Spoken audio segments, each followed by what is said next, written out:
नमस्कार विद्यार्थी मित्रांनो, इंग्लिश स्पीकिंग कोर्सच्या 16व्या पाठामध्ये आपले सर्वांचे स्वागत. या पाठामध्ये आपण फ्युचर परफेक्ट टेन्स म्हणजेच पूर्ण भविष्यकाळ आपण पाहणार आहोत.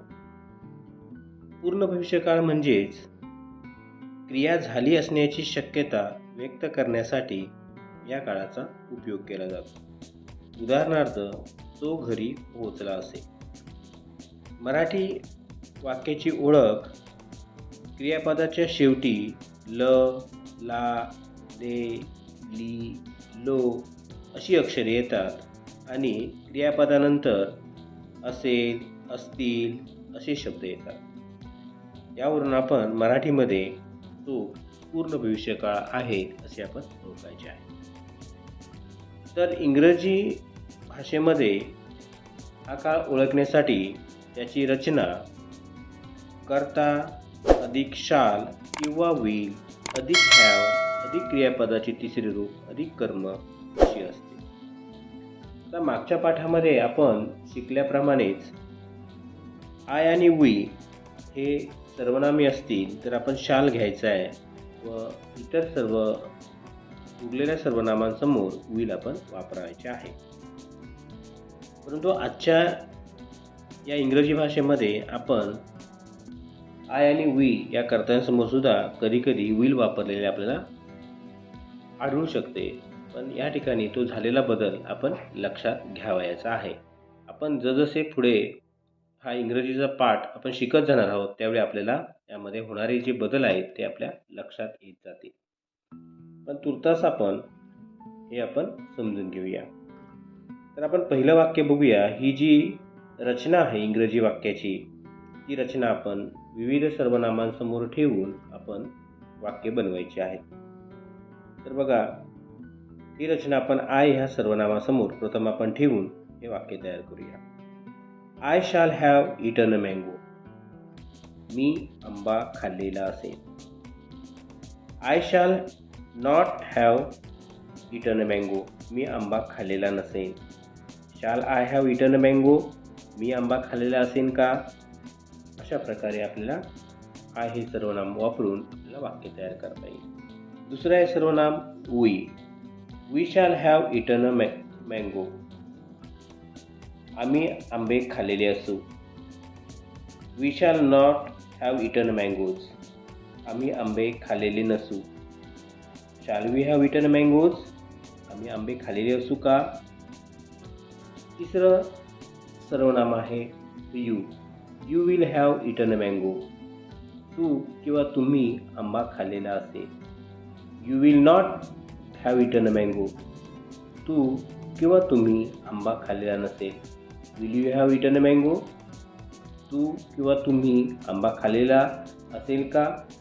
अशा प्रकारे आपल्याला हे वाक्य तयार करता येईल. चौथं सर्वनाम आहे he. He will have eaten a mango. त्याने आंबा खाल्लेला असेल. He will not have eaten a mango. त्याने आंबा खाल्लेला नसेल. Will he have eaten a mango. त्याने आंबा खाल्लेला असेल का? पाचवं सर्वनाम आहे she. She will have eaten a mango. तिने आंबा खाल्लेला असेल. She will not have eaten a mango. तिने आंबा खाल्लेला नसेल. Will she have eaten a mango. तिने आंबा खाल्लेला असेल का? अशा प्रकारे आपल्याला वाक्य तयार करता येईल. सर्वनाम आहे it. It will have given a beautiful colour. त्याला सुंदर रंग दिलेला असेल. It will not have given a beautiful colour. त्याला सुंदर रंग दिलेला नसेल. Will it have given a beautiful colour. त्याला सुंदर रंग दिलेला असेल का? अशा प्रकारे आपल्याला हे विविध सर्वनामं घेऊन वाक्य तयार करता येतील. शेवटचं जे सर्वनाम आहे ते म्हणजे they. They will have eaten a mangoes. त्यांनी आंबे खाल्लेले असतील. They will not have eaten a mangoes. त्यांनी आंबे खाल्लेले नसतील. Will they have eaten a mangoes. त्यांनी आंबे खाल्लेले असतील का? अशा प्रकारे आपल्याला विविध सर्वनामं वापरून वाक्य तयार करता येतील. सर्वनामाच्या ऐवजी आपण नाम घेऊन सुद्धा म्हणजे व्यक्तींची नावं घेऊन सुद्धा ही वाक्य आपल्याला तयार करता येऊ शकतात. तर अशा प्रकारे आपण विविध नावं घेऊन किंवा सर्वनामं घेऊन वाक्यांचा आपण पुन्हा पुन्हा सराव करायचा आहे. दिलेली वाक्य आपण सोडवायची आहेत आणि पुन्हा आपण न बघता ती वाक्य तयार करायची आहेत, जेणेकरून आपला चांगला सराव होऊ शकेल. आता इथे काही सरावासाठी काही वाक्य दिलेली आहेत. तर आपण मागच्या पाठाप्रमाणे जशी वाक्य आपण सोडवली तशीच या पाठामध्ये सुद्धा आपण ही वाक्य सोडवायची आहे. बघा, पहिलं वाक्य आहे, मी पत्र लिहिलेले असेल. हे वाक्य कसं होईल बघा. बरोबर, I shall have written a letter. दुसरं वाक्य बघा कसं होईल. सीमा गाणे गायलेली असेल. हे वाक्य कसं होईल बघा. बरोबर, सीमा विल हॅव संग अ सॉन्ग. तिसरं वाक्य बघा, राजूने चित्र काढलेले असेल. हे वाक्य कसं होईल बघा. बरोबर, Raju will have drawn a picture. चौथं वाक्य बघा, बस सुटलेली असेल.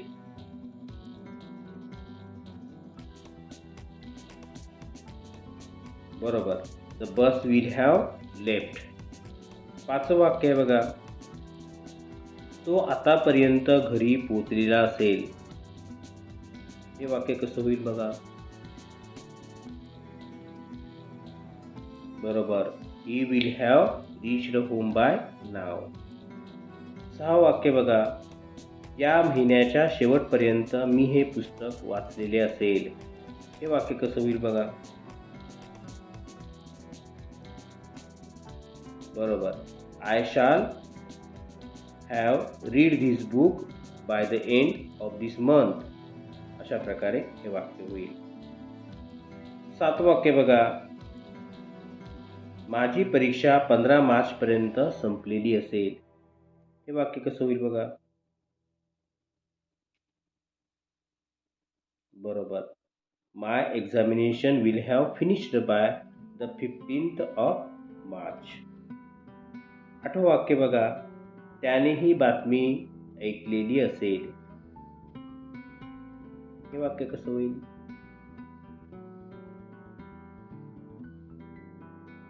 बरोबर, he will have heard this news.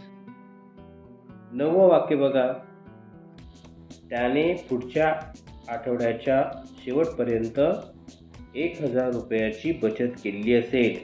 हे वाक्य कसं होईल.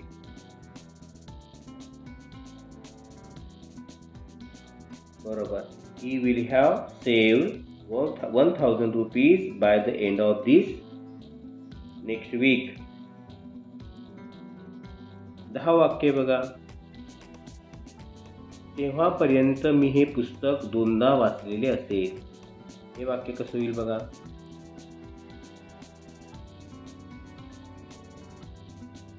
बरोबर, I shall have read this book twice by then.